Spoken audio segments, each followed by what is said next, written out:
Welcome back. Now, another way that you can train Dragon Naturally Speaking as to how you write and speak will be for you to allow it to analyze your sent emails. And you can do that by going to the Dragon bar. You can then click Vocabulary, and then you're going to look for the link that says Learn from Sent Emails. You'll come to this dialog box and then you'll click Next.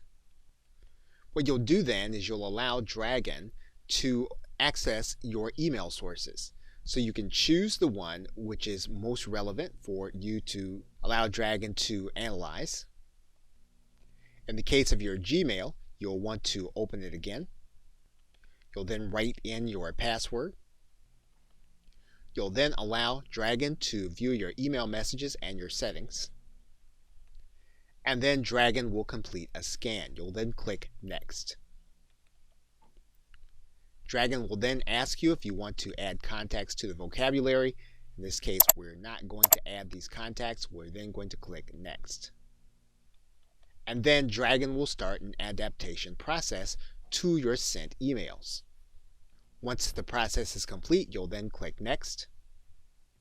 And once you get to the summary screen, you can then click Finish. And you've now adapted Dragon to your sent emails. And once again, you can add in other email addresses if you go to the vocabulary area again and then click Learn on Sent Emails and go back through the wizard and allow it to access your other email services. Okay, so with that, thanks, and I will see you in another video.